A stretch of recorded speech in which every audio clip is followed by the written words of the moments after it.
all the workshop organizers. Thank you for inviting me. I'm happy to be here.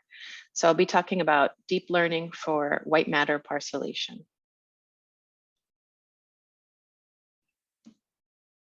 Excuse me. So overall, I'll first give a bit of a brief history of white matter parcellation. Then I'll talk about deep versus superficial white matter. I'll talk a bit about deep learning methods from my group for parcellation. I'll talk about an unsupervised method, deep fiber clustering, as well as a supervised method for superficial white matter parcellation. And then at the end, I'll discuss some recent results from my group in superficial white matter mapping.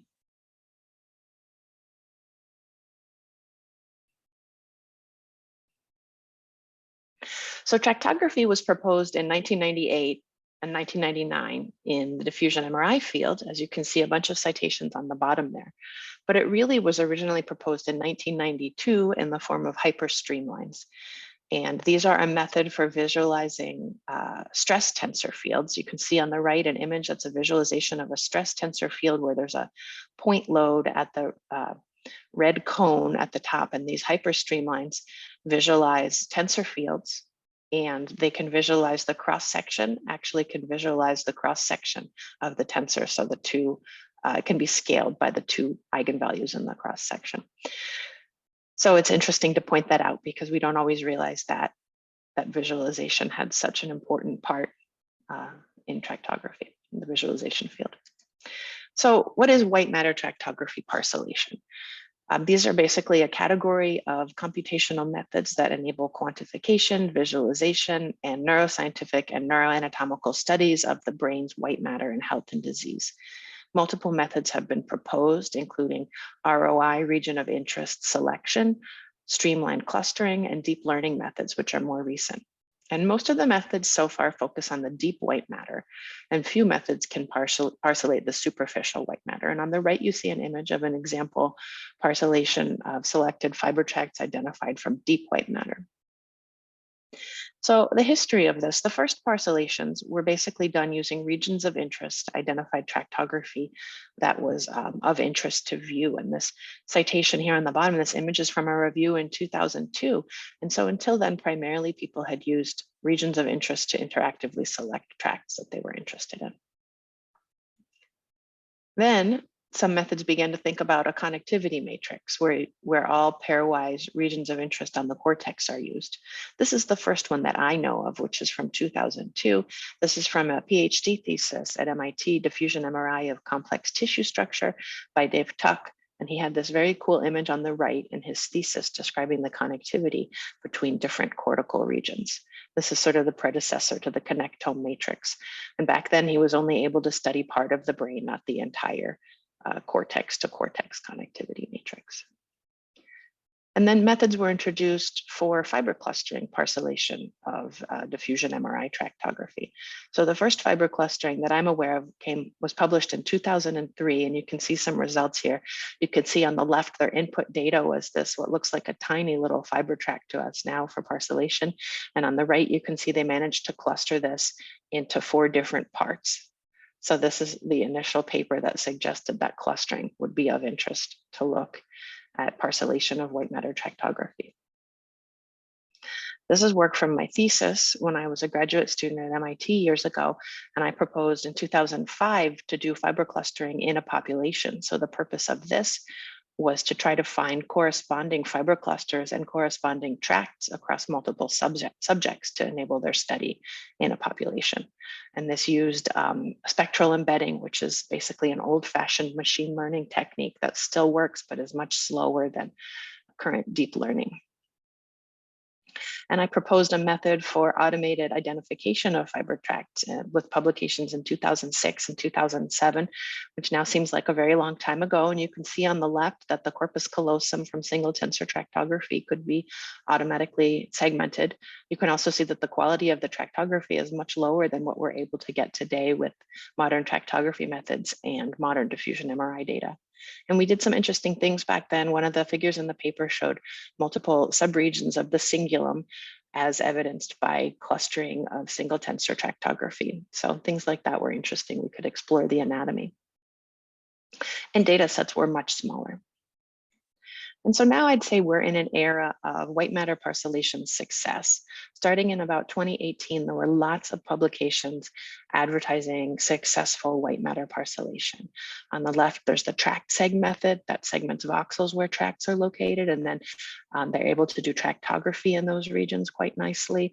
On the right, this is a publication from my group. This is an atlas based on machine learning fiber clustering, and then we showed that we were able to apply this to consistently parcellate the white matter across the lifespan from birth to old age. There are more nice publications in 2018. On the left, you see RICO bundles, which is a famous method from Dipy that people at this conference are probably very familiar with. Works quickly. On the right, you can see an atlas that's available in DSI Studio. So this is a beautiful atlas made from doing tractography in a group average diffusion MRI data set.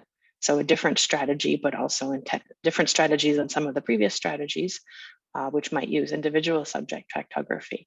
So there's a lot of different strategies, but I would say all of them right now are pretty successful at parcellating the deep white matter in terms of identifying major fiber tracts. So that's good news. We have a lot of tools to do interesting work. However, of course, there are some challenges in white matter parcellation. So one thing that I would list as a challenge on the left is that modern methods that measure a connectivity matrix to study the brain's connectome as a network, they generally treat tractography as a black box. And so this is a challenge because it's hard to know what false positives or what sort of anatomical structures are actually hidden within that matrix. However, it's a nice way to be able to study the brain as a whole. And then on the right, we see a challenge that when all these methods that attempt to identify specific anatomical tracts are compared, so they have the advantage that the tracts are visualized, so we can assess if the anatomy really makes sense that's being traced by tractography. But we see that there's a lot of variability across different methods in terms of what white matter bundles are identified. And so this is all very interesting, but I would argue that at least the deep white matter parcellations, even if they're different, they're still very robust and they're still really useful to apply to study the brain. So these are two recent publications looking at the robustness of white matter parcellations in a test-retest sense. This top publication is a human brain mapping, a paper from my group in 2019, and the bottom paper is a nice recent paper about Dipy methods. And I drew a horizontal red line on both of these. So the red line is 0.9 of the weighted dice score. And so the dice score is an overlap measure, and the weighted dice score is specifically designed to measure the overlap of streamlines through voxels. And it treats voxels with fewer streamlines. It weights them less. So it's not driven primarily by outliers. It's driven primarily by, is the main body of the tract overlapping well in a test-retest sense between scan to scan. And so this result is nice. In the top graph, you can see that the navy blue bars are from our fiber clustering method. And you can see that in general, in the HCP data set, the test-retest reproducibility of these major fiber tracts, these large major fiber tracts, is at or above, in general, 0.9. And you can see that the yellow bars, that's a cortical parcellation-based method that actually uses cortical and subcortical parcellations to identify the tracts based on anatomical rules. You can see that in general, most of the yellow bars are lower, but even that method is still pretty reasonable in most structures in terms of its weighted dice coefficient. And then on the bottom, you can see that also the HCP, the highest bars in the bottom one are from the HCP, and the different colors represent different tracts. And you can see also that with these methods, the HCP test-retest is at or approaching 0.9 in general. So these parcellations have their differences, but they're very robust and can be deployed for research. So we're in a great situation now. This is an example paper from my group. There's lots of other papers using different white matter automated parcellation methods to enable research. I happened to select this example. This is from Leo Zeckelman, who's a graduate student at Harvard, getting her PhD, working with my group.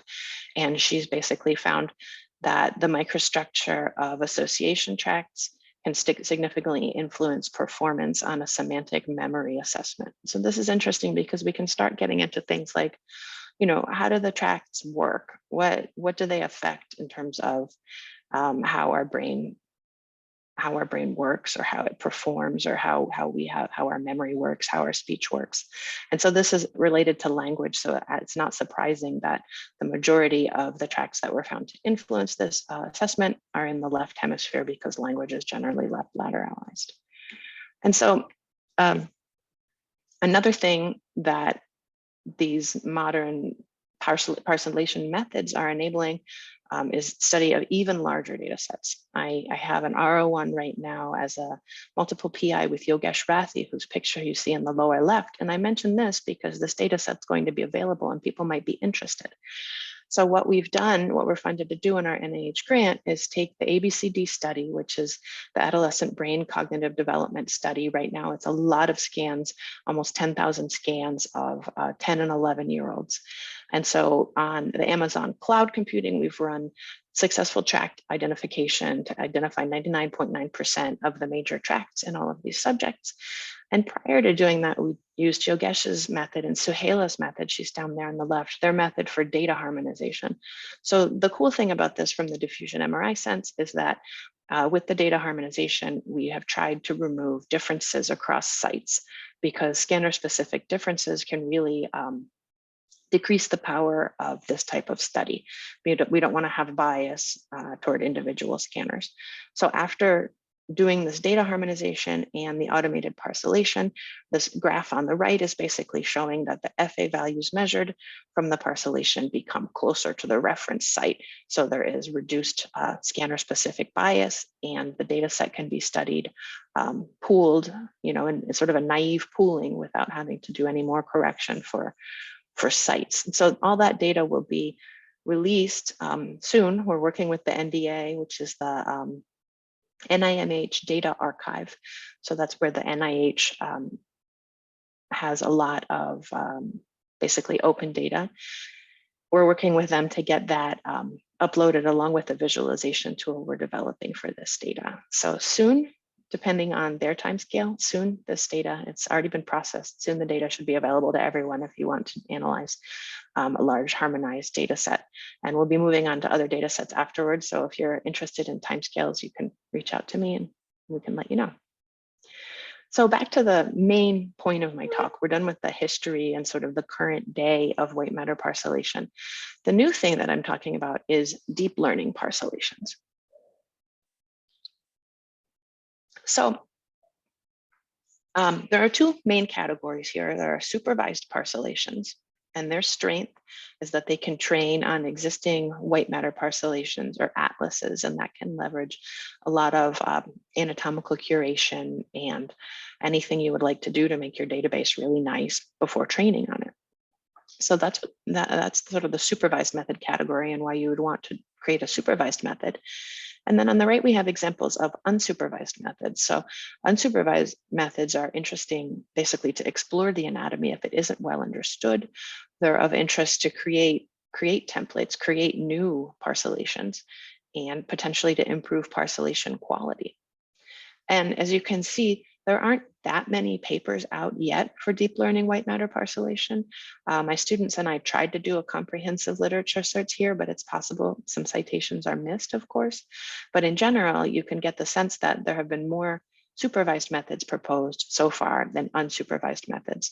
And in many ways, that's because it's much more challenging to do an unsupervised method, because it's you have to figure out, is it working well? Supervised methods, it's really easy to tell if it's working well, if it's basically if the validation is working well, and your test data, if you have some labeled test data and that's all working well, then you know your method is good.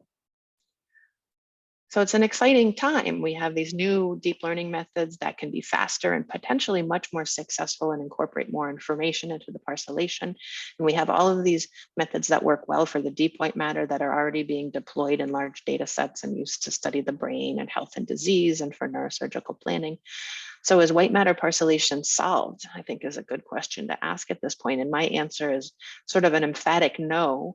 And of course, that's because I'm interested in studying this still, but it's also because we don't know what parcellation is best for downstream tasks. If you want to parcellate the white matter, To do a type of machine learning, for example, should you use sort of a traditional connectome style parcellation? Should you extract a certain number of white matter tracks? Should you, in a data-driven way, parcellate the whole white matter using fiber clustering? We don't really know for sure what parcellation is going to be best as a representation for downstream tasks that include learning more about the brain and health and disease.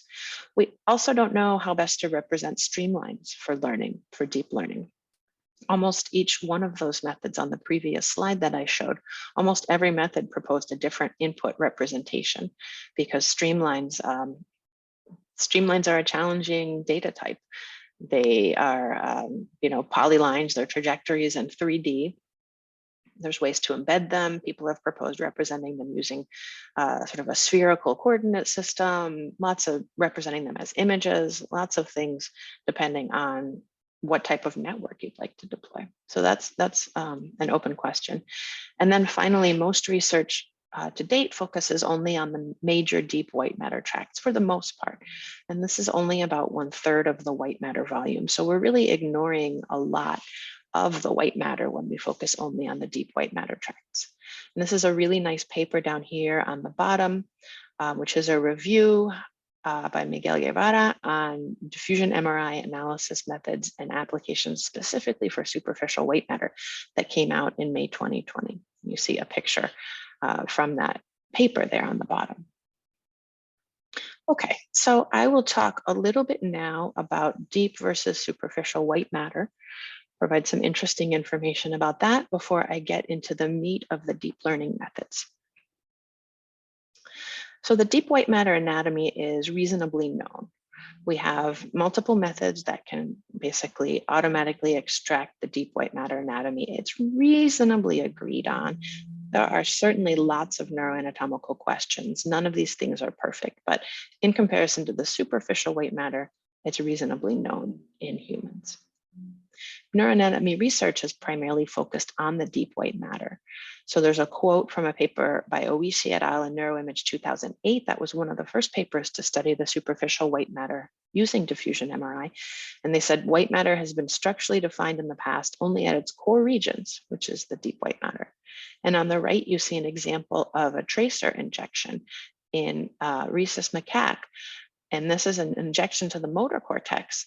And it has this halo, this sort of bright region around the injection that tends to obscure some of these superficial connections or local association fibers. So the quote from the Fiber Pathways of the Brain book about this image is that, quote, local association fibers provide diffuse terminations. So the superficial white matter is not fully understood really in humans nor in monkeys. So what is the superficial white matter? The superficial white matter contains many U fibers that connect nearby or neighboring gyri. In the human brain, the total U fiber volume is approximated as 240 cubic centimeters. And shockingly, this is 2 times the volume of the deep white matter. And also this represents the majority of white matter connections in the human brain. So I find that all very surprising. What is the superficial white matter useful for? Well, somewhat obviously because of its location, it's for cortical communication, local cortical communication. And really the superficial white matter has been implicated in MS, schizophrenia, autism, and other diseases, and it's really important in neurodevelopment and aging. But it's hard to map due to the limited spatial resolution of current diffusion MRI, and we can consider a lot of the superficial white matter to be a rich missing data set in diffusion MRI. But what do we know about the superficial white matter anatomy from current diffusion MRI? And there's again this nice review paper. And one thing done in this nice review paper was that they compared 2 atlases from their group to our ORG atlas, which is the fiber clustering atlas generated from 100 HCP subjects that my group published in 2018. That's Fan Zhang's work. And what they did was they did a quantitative comparison basically of cluster overlap to see if they could find corresponding clusters across these different atlases to see if this basically quantitative description of the superficial white matter in terms of clusters was corresponding across these atlases. And they had an image where they showed clusters in one atlas, and then they showed B clusters in another atlas that weren't in the first. And then the bottom one down here on the bottom row of this picture, those are the clusters in our atlas that weren't in either of the preceding two atlases. So the take-home message from this is that we don't have a complete atlas yet. Different atlases have differences. And in part, this is because these atlases were highly affected by different acquisitions. So our atlas was generated from the HCP, which was a higher resolution than the other two atlases that were compared. So we would expect to be able to find more of these highly curved superficial fibers as the resolution increases. As I'll discuss later at the end, there are a lot that we can't detect yet in data sets that are even high quality data sets like the Human Connectome project. This is a little plug for our current atlas, which is this ORG O'Donnell Research Group atlas. And in that we have 198 long range superficial white matter bundles defined, and they were found in a data-driven way using fiber clustering. And then we've applied the atlas across the lifespan. So we've shown that these superficial white matter bundles can be identified robustly across subjects, age ranges, and scan protocols. And in a little while, I'll talk about our new deep learning method for detecting these bundles. There's also, I think it's important to mention, there's an important joint challenge for mapping the deep white matter and the superficial white matter with tractography. And the important challenge is that the superficial white matter systems basically get in the way of the long range deep white matter fiber systems. And really the interaction between these two is going to depend on your resolution, because it's challenging to fully trace the superficial ones at that HCP style resolution. But then as you go to a higher resolution, you can find those better, but they impede even more the tracing of the deep white matter. And so at all resolution scales, they're going to have some interaction that's not fully solved as far as a tractography problem, and leads to the well-known gyro bias problem in the deep white matter connections. Okay, I'll finally get to some of these deep learning methods. So I'll first talk a bit about our unsupervised deep learning method called deep fiber clustering. And that came out last year at MACAI 2021. And it's called deep fiber clustering, which is anatomically informed, unsupervised deep learning for fast and effective white matter parcellation. And so really what we proposed here, this is my PhD student, Yu Tian's work. You can see her picture in the upper right. We proposed a pipeline that does both representation learning and cluster assignment, and it's trained with a self-supervised learning strategy. So I'll unpack that a little bit next. So our first goal was to see, can we improve white matter parcellation using multimodal information? And some of our inspiration came from, for example, in the cortical parcellation field, which is, I would say, more mature than the white matter parcellation field. Over on the right, we can see from Glasser in 2016, we can see this really cool cortical parcellation that was created using multiple sources of information, multiple imaging modalities. And so most prior tractography parcellation work has either used just the streamlined points, the points representing the streamlines or fibers or trajectories, or it's used representations that leverage information from anatomical regions of interest, like what regions of interest do the streamlines pass through. So one of the main contributions of this work is to investigate a way to incorporate both the streamlined trajectory point information and also anatomical information into the network. And we've shown that that's able to improve the anatomical coherence of clustering. Another challenge that we look into here is false positive streamlines. And my student, she proposed an outlier rejection method based on the soft label assignment probabilities. So if a fiber, if it's not very probable to assign it to any cluster, it can be because it is actually an outlier fiber that doesn't correspond well to the anatomy that's being traced. Another challenge that was addressed here is the representation of streamlines, because deep learning is sensitive to the point ordering. And so this is well known that, streamlines with equivalent forward or reverse orders, whether the streamline you're talking about, whether it's represented in computer memory as starting from the cortex or starting from the brainstem, it still traces the same trajectory if it's a cortex to brainstem fiber or vice versa. So in order to handle this, we used a self-supervised learning strategy. We proposed a pretext task of predicting a paired streamline distance. And this allowed us to embed streamlines so that if they had an equivalent forward or reverse order, they would have the same embedding representation to enable learning. And so that's one novel way to handle this point ordering issue with streamlines for deep learning. And our other goal here was to achieve inter-subject correspondence of these fiber clusters. So we used the multi-subject clustering strategy for the training that we've done in my group with multiple other older clustering approaches. And in the training, we simultaneously clustered streamlines from 100 subjects. And then for inference, streamlines from new subjects could be automatically clustered by the network in a corresponding way. So that cluster number 1 corresponds to cluster, number 1 from the basically trained atlas. This is a picture of the network architecture, and I'll just briefly talk about this. There's of course more detail in the paper in the bottom, but I just want to show that we incorporated all of these sources of information into the network. So on the left, we incorporated streamlined trajectory information. In the conference publication, we used an image representation of each fiber that we had previously proposed in Mackay in a previous year called a fiber map, which is an image representation that's relatively insensitive to point ordering of fibers. In our current work, we've actually experimented with different input representations. You can see that yellow arrow on the left. And then in the upper right, you can see a yellow arrow that says anatomical information. So the anatomical information is incorporated at the clustering stage in the clustering layer into the clustering loss. And what that tries to do is it tries to regularize things such that during the clustering stage, the anatomical regions that a fiber passes through are similar to those anatomical regions of the cluster that it's assigned to. And the cluster assignments are done in a soft way. You can see the soft label Q with the sort of orange arrow pointing to the Q. And I point to that because that's important for the outlier identification strategy. If basically the probability of assigning a streamline to any cluster is very low, it's very likely that that might be an outlier. And then bottom right, I have another arrow that says pairwise info.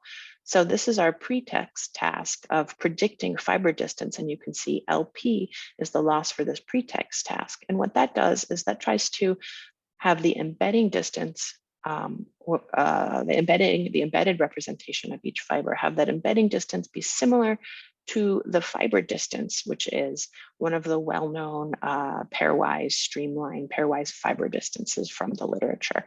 So that these are all different sources of information that you can imagine trying to include when you're trying to develop a new white matter parcellation. And so it's interesting to see how can we leverage these in a deep learning sense. There are several evaluation metrics here. I'll just briefly discuss them. The DB index relates to the compactness of clusters. The WMPG is the white matter parcellation generalization, and that's a population metric about the percentage of clusters that are successfully detected across subjects. And then we have a different evaluation metric called TAPC, the tract anatomical profile coherence, and that checks if the anatomical regions intersected by a cluster are similar to the atlas. And so basically all I want to say here is we compared this in test data of 50 human connectome project scans. And we compared several methods. We compared our older method, which is what WMA white matter analysis, with a really nice method, quick bundles, which is very widely used. It has fast clustering within a subject, and then the group correspondence was achieved with post-processing steps. So as you might expect, quick bundles had the best cluster compactness because it's a within subject clustering. The cluster is not trying to represent anatomical variability. And then also, as you might expect, the population generalization and the similarity of the subject clusters with the atlas clusters in terms of the anatomical regions, the pass-through, are more similar in the methods that used a group-wise clustering strategy to define the parcellation. And overall, we believe that our newly proposed method, the deep fiber clustering, does the best in general at these metrics. And it's also the fastest because it uses a deep learning strategy. So we're interested in using this basically to explore more regions of the brain. And as you might expect, I'm going to try to go a little bit quicker to leave time at the end. But as you might expect, as you can see on the left, if you look at the bottom images, you can see that methods that don't use any anatomical information tend to cluster together streamlines or fibers that are touching the precentral and the postcentral gyri. So this is basically mixing putative motor and sensory fibers together in one cluster, because these methods don't have access to that sort of anatomical region of interest information. And you can see on the right, if you start adding in anatomical region information, this DFC conf method, this column, you can see that it does a bit better. These particular streamlines are mostly going to the postcentral gyrus in red. And then that's our conference publication. And we've been working on it since then. And our extended method, which pays more attention to the cortical regions, does a little bit better on the far right in terms of the cluster quality. So in summary, this is a novel self-supervised learning strategy for deep embedding and cluster assignment. It handles some challenges in fiber clustering methods.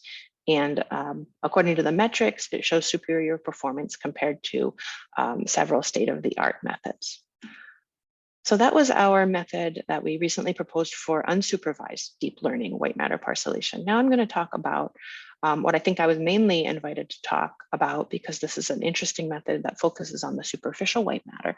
And this is a supervised method that's coming out in ISB, which is next week. So this is SupWMA for superficial white matter analysis. And we've titled it Consistent and Efficient Tractography Parcellation of Superficial White Matter with Deep Learning. So first I want to point out, this is from my student, Tung Fei. He's a PhD student, working very hard and doing, I would say, a lot of really cool work. This is coming out next week at ISB 2022, and it's one of the finalists for the Best Paper Award we just found out today, so we're excited about that. So this method builds on PointNet, which is a famous neural network for analyzing point clouds. And that enables it to have properties of point nets. It can encode points efficiently, and it's invariant to the point ordering along streamlines. So that's also important for dealing with streamlines, as we talked about earlier. A modification to the PointNet architecture, our method retains the streamlined spatial information. It removes some transformation nets from PointNet that were used to remove pose information. Because if you want to recognize, for example, a surface model of a cat, it really doesn't matter how it's oriented. You want to remove that pose information. But if you want to look at data in the brain, the spatial location is important. So we preserved that spatial information. And Tung Fei proposed a pipeline that uses supervised contrastive learning to improve outlier detection. So this is another approach to try to figure out how can we remove outliers. And this particular approach requires that there are labeled outliers in the training data. And then the training leverages our large-scale labeled streamlined data set from our existing atlas. And overall, we showed that this enables superficial white matter parcellation of whole brain tractography across populations and acquisitions. So I won't get into too much detail. This is our published atlas that you can see the citation. The important thing is that it has 198 superficial white matter clusters. And they were annotated by a neuroanatomist in the sense that he said, this looks like superficial white matter. And then otherwise they're data driven in terms of defining the clusters themselves. And it has outlier labels. He proposed a network. Tung Fei's network uses supervised contrastive learning. So that means you need pairs of examples. This is a positive pair. These are both plausible streamlines for this example cluster 430. That's a positive pair. So the contrasted loss on the right leverages positive pairs. It also uses negative pairs for the contrastive loss. And what that helps us do in the supervised contrastive learning phase, that helps us create good global features where plausible streamlines are more close in the global feature space, and outlier streamlines are pulled farther away in the global feature space to help their identification. And then finally, the downstream learning phase 2, the classifier is trained with cross entropy loss. And so then finally, we're able to test it on whole brain data sets that We have some expert labeled and independently acquired data sets. So on the left, you see an example that's an unlabeled whole brain tractography registration. And then the output is on the right, where we have 198 superficial white matter clusters. And of course, when you view them all together, it looks like a lot of clusters together. They're on the right because there's 198.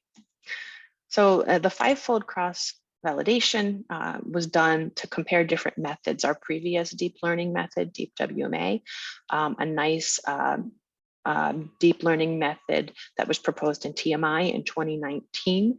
That was proposed for epilepsy surgery. That's a very interesting paper. The citations on the lower left. And basically what you can see here, ours is in red. The other two are in orange and blue. You can see that in this five-fold cross-validation, the labeled data set, you can see that the SupWMA method had higher accuracy, higher F1 score, and lower flops, which are the floating point operations. So it was much faster than the other compared methods, even though they all used deep learning. And then in parcellation of independently acquired testing data sets, we also included our traditional learning method, white matter analysis, that uses the same atlas. All of these were trained on the same atlas. And we compared the performance in healthy adults, healthy children, and then older adults from PPMI, which had healthy and Parkinson's. And the take-home message basically here is that across these three data sets, we were able to demonstrate a higher cluster identification rate with the SupWMA method than the other methods that were trained on the same data. This is an example superficial white matter cluster. Now you can tell from this picture that this is a relatively long, relatively deep superficial white matter structure. It's not from one gyrus to the neighbor, it's to nearby gyri. And I'll talk next after this about using high resolution diffusion MRI to try to better depict these more superficial and shorter fibers. But what you can see here on the right is that compared to the other state-of-the-art methods in this particular example cluster, SupWMA, superficial white matter analysis, is identifying a larger number of streamlines that are anatomically plausible. And so in summary, it's kind of amazing, even using the same exact atlas model for training multiple methods, they're all trained to identify the same superficial white matter clusters. The identification success really varies across these different parcellation methods. So that means that the choice of parcellation method is really important for performing studies. We proposed this novel point cloud-based deep learning framework, and we showed that it works successfully across populations and acquisitions. And finally, the code is open source. You can also reach out to me directly if you have any questions about that. And there'll be more about that next week at ISB. So finally, I'm going to talk about, in these last couple of short minutes, some recent results in the superficial white matter. So we have an R01 that started last year, and our goal is to improve mapping of the superficial white matter connectome. So there are several parts to it. One part is acquiring very high resolution diffusion MRI in healthy subjects. Another part is to investigate methods for anatomically informed fiber clustering of the superficial white matter, both in human and in macaque. And then working with our co-PI Nikos Makris, who's a neuroanatomist, perform neuroanatomy-based curation and annotation of these clusters in comparison with what's known from the literature and tracer studies. And then finally, we'll provide all of this data to the public eventually near the end of the grant when through the NIMH NDA, the NIMH data archive. So it'll all become publicly available in the future. So one of our goals is really to map previously invisible superficial white matter. This really cool picture is from Yogesh Rathi, who, joint with co-authors you see at the bottom, has developed a very cool high resolution diffusion MRI scanning method. And you can really see that there are U fibers here that you can see in this human brain that we're not accustomed to seeing in the diffusion MRI tractography that we're probably all familiar with looking at. I've just assumed in this talk, this audience knows a lot already about diffusion MRI, so I haven't gone too much into that. But I think it's a beautiful picture and really highlights that to trace these better, we need high resolutions. And so one thing we're working on is trying to create some comparative superficial white matter maps. And this is quite a challenge because the superficial white matter is very complicated and not very known. And on the left, you can see an example tracer study done by our collaborator on our grant, Ed Yetarian, where he did this tracer study in macaques. This is a picture he actually drew on the left, and the sort of black blob is where the tracer was injected. And then all of the little dots are the regions where the tracer was found to reach. And so these regions should be connected to the region of the tracer injection. And this particular study shows one example U fiber that connected to this, the parietal area OPT and wrapped around the intraparietal sulcus. And these images on the right from macaque and human brain are our attempt to find basically where are these fibers using tractography in macaque and then in the human homologue. We have, this is basically ongoing research doing this comparative superficial white matter mapping. And we have a cool image. I may have gone a little bit fast because I was trying to make it on time here so we would have time for questions. This is a cool image that we generated recently. So what we're working on now is trying to figure out how do we do tractography and clustering of this very high resolution data in the superficial white matter. So this is data from a macaque. This is actually data from Alan Johnson. It's a very high resolution 0.3 millimeter isotropic ex vivo macaque diffusion MRI scan in this example that I'm showing right now. And this is analogous to those previous images, but it's a more recent result from our group. And these are fiber clusters passing through this tracer injection region. So we ran fiber clustering on the superficial white matter, and then we selected clusters that are passing through the tracer injection region to get a sense of what is the complexity in that region. And it's surprisingly complex. These are not all of the clusters we found. This is maybe half of the clusters that we found. And they ranged from, I believe, 18 to 32 millimeters long. So those are basically under the resolution of or under the length of what we're commonly able to find with things like an HCP style acquisition, where maybe basically superficial white matter that's perhaps 30 millimeters or 40 millimeters or longer is most of what you find. So we can find a lot more short fibers. And now it's a fascinating challenge to see how do we compare these across species and how can we represent these for an atlas, because the anatomical variability is of course higher when you get closer to the cortex, higher than in the deep white matter. And actually, because these are the majority of the connections in the human brain, as you get to higher resolution, you get just an incredible amount of data. So it's fascinating to try to tease out what's actually there and how we can study it. So that's what we're working on right now with this RO1. And so this is a pretty picture of a cool initial result that we're working on now. So in conclusion, overall, I would like to say that significant progress, I think everyone agrees, significant progress has been made in parcellating the deep white matter using diffusion MRI tractography using many methods. But however, the superficial white matter is less studied. And so there are still technical and anatomical challenges for both deep white matter and superficial white matter parcellation, as well as joint challenges in that they impede the tracing. The superficial white matter impedes the tracing of the deep white matter and vice versa. And deep white matter tracks and longer range superficial connections can now be robustly identified across the lifespan. And this can enable neuroscientific studies of these connections in health and disease. New deep learning methods definitely show promise for advanced and rapid parcellation of both deep and superficial white matter. And finally, the next generation high resolution diffusion MRI is going to enable mapping of previously invisible superficial white matter connections. So our technology is open source. Our main GitHub is github.com/slicerdmri with multiple methods within that, including our atlases.